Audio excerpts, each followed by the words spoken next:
बिस्मिल्लाहिर्रहमानिर्रहीम। Dear students, Assalamu alaikum. I hope you all are fine. This is Professor Muhammad Atif. Welcome back to online lectures. जी हमारा चल रहा था previous lecture में जो topic that was ideal non ideal solutions and type of solutions, और उसी में ideal solution में एक टर्म हमने यूज़ की थी राउट्स लॉ। तो आज का हमारा जो लेक्चर है वो राउट्स लॉ पे होगा। राउट्स लॉ को हम दो डिफरेंट एस्पेक्ट्स में डिस्कस करते हैं कि if both the mixing components are volatile, वो हमारा नेक्स्ट लेक्चर में ये बात डिस्कस होगी। लेकिन आज का जो लेक्चर है इसमें one component is volatile and other is non volatile. ठीक है, मतलब ये कि according to this Raoult's law हम डिस्कस करने जा रहे हैं, जिसमें एक कंपोनेंट वोलेटाइल होगा। सपोज हमने ऐड कर दिया है इसमें शुगर। अच्छा, शुगर सपोज हमने इंटरमिक्स कर दिया है इनटू दैट ऑफ अल्कोहल। ठीक है, alcohol is a solvent here and this one is sugar is solute. ठीक है, अच्छा मज़ीद जो अल्कोहल है this is volatile, but the solute sugar is non-volatile. तो आज के लेक्चर में हम ये जानने की कोशिश करेंगे कि what is Raoult's law when one component is volatile and other component is non-volatile. ठीक है, तो राउट्स लॉ क्या होगा और उसे हम कैसे डिफाइन करेंगे। और राउट्स लॉ की तरफ जाने से पहले मैं थोड़ी सी और बातें यहाँ पे आपको बताता चलूँ कि हमारे पास जो सॉल्वेंट होता है उसके लिए वॉल्यूम को हम V1 से डिनोट करेंगे, उसके प्रेशर को हम P1 से डिनोट करेंगे, मोल फ्रैक्शन को X1 से डिनोट करेंगे, नंबर ऑफ मोल्स को N1 से डिनोट करेंगे। सॉल्यूट के लिए हम यूज़ करेंगे, अगर प्रेशर की बात कर रहे हैं तो P2, वॉल्यूम की बात कर रहे हैं तो V2, अगर मोल फ्रैक्शन की बात कर रहे हैं तो X2, और अगर हम इसके नंबर ऑफ मोल्स की बात कर रहे हैं तो N2 की डिनोशन या नोटेशन यूज़ करेंगे। अब स्टार्ट करता हूँ। तीन स्टेटमेंट्स यहाँ पर हैं to explain the Raoult's law. Number first हमारे पास है कि अगर हमने दो चीज़ों को मिक्स कर दिया है, सॉल्वेंट और solute, the vapor pressure of the solvent above a solution is equal to the product of the vapor pressure of pure solvent and the mole fraction of the solvent। ठीक है, दो चीज़ें कि pure solvent, ये तो हमारे पास है कि pressure of solvent, pure solvent का जो प्रेशर है, प्योर सॉल्वेंट की बात करें तो उसके प्रेशर को हम P0 से डिनोट करेंगे। और यहाँ पे बताया गया है कि हमारे पास vapour pressure of the solvent above a solution, किसी एक सॉल्यूशन में जो सॉल्वेंट का वेपर प्रेशर है that is equal to the product of the vapour pressure of the pure solvent and the mole fraction of solvent. Solvent का mole fraction और pure solvent, sorry यहाँ पर हमारे पास सॉल्वेंट का मोल फ्रैक्शन, सॉल्वेंट का mole fraction को हमने किससे नोट किया, X1 से, and vapour pressure of the pure solvent जो है ये दोनों के बराबर होगा। क्या चीज़ दोनों के बराबर होगा, the vapour pressure of solvent in the solution जो है that will be equal to vapour pressure of the pure solvent and the mole fraction of the solvent, मतलब कितना मोल फ्रैक्शन हमने ऐड किया गया है। तो इसे हम P is equal to P0 into X1, और मज़ीद इसमें हम ये कहेंगे कि जितना इसमें सॉल्वेंट ज़्यादा होगा उतना ही जो हमारे पास सॉल्वेंट है उसका वेपर प्रेशर ज़्यादा होगा।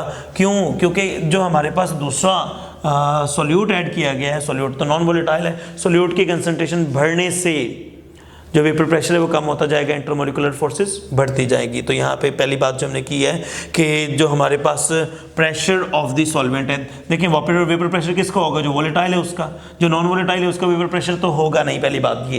दूसरी बात ये कि इसका जो वेपर प्रेशर है जिसे हम P से डिनोट कर रहे हैं, ओवरऑल सॉल्यूशन का ही वेपर प्रेशर वो कंसीडर होगा, and that will be directly proportional to the that will be directly proportional to the mole fraction of the solvent। जितना ज़्यादा हमारे पास सॉल्वेंट होगा उतना ही ज़्यादा vapour pressure of the solution या vapour pressure of the solvent in the solution होगा when one component is volatile other component is non volatile.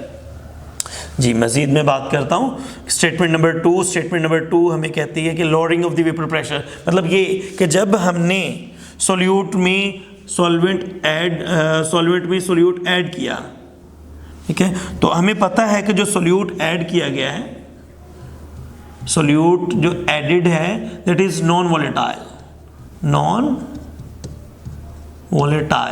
ये नॉन वोलेटाइल है, जबकि ऑलरेडी प्रेजेंट इसमें जो सॉल्वेंट है दैट इज वोलेटाइल, जो solvent है दैट इज वोलेटाइल।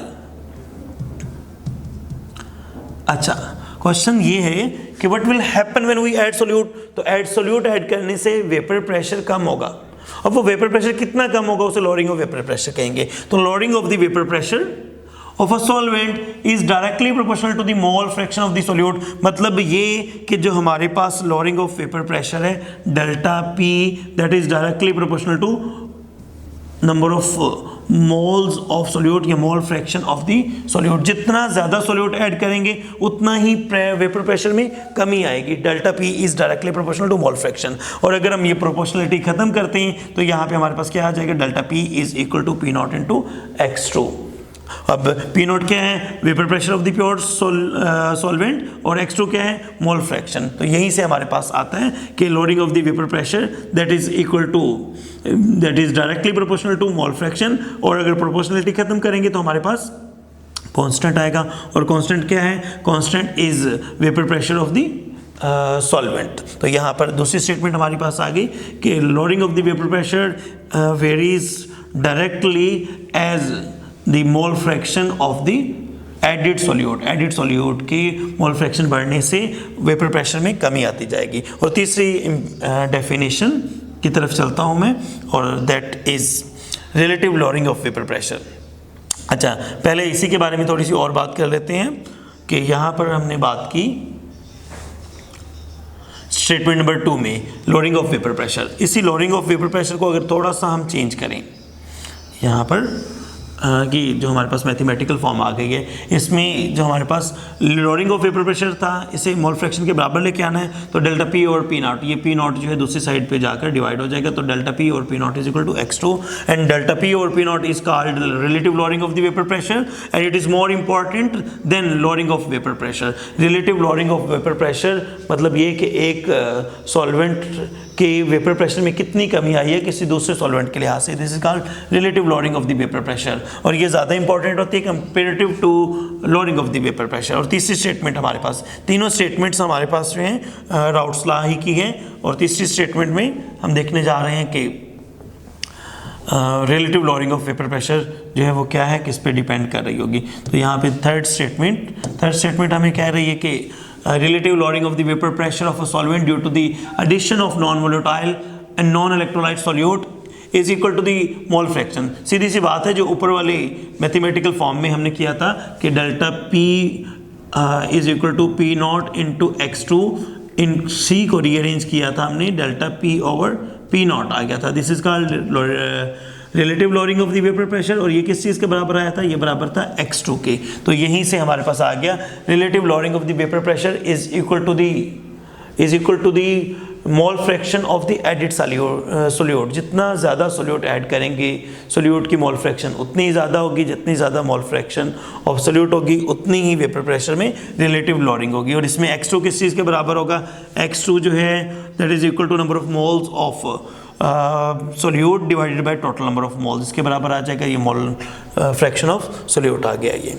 ठीक हो गया। तो ये तीन स्टेटमेंट हैं, तीनों ही वेरी वेरी इंपॉर्टेंट हैं and this is all about the Raoult's law. पहली स्टेटमेंट रिपीट कर देता हूँ। पहली स्टेटमेंट हमें कह रही थी कि vapour pressure of solute above a solution equal to the product of vapour pressure of pure solvent and mole fraction. हाँ जी, दो चीज़ों के प्रोडक्ट के बराबर थी। वेपर प्रेशर जो है उसके pure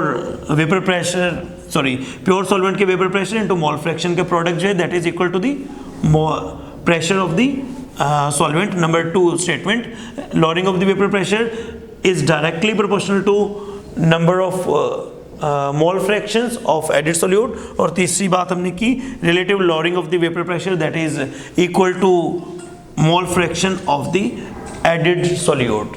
ji, this is Raoult's law. Raoult's law की 3 स्टेटमेंट्स देखी, और इन तीनों स्टेटमेंट्स में नंबर फर्स्ट, सेकंड और थर्ड हमने स्टेटमेंट देखी है, और इस पे हमने एक्सप्लेन किया है कि राउट्स लॉ जब दोनों के दोनों कंपोनेंट्स में से एक कंपोनेंट वोलेटाइल होगा, दूसरा नॉन वोलेटाइल। नेक्स्ट लेक्चर में हम जानेंगे राउट्स लॉ जिसमें दोनों के दोनों कंपोनेंट्स वोलेटाइल होंगे। तब तक के लिए इजाज़त। Keep smiling, stay blessed. अल्लाह हाफिज़ स्टूडेंट्स।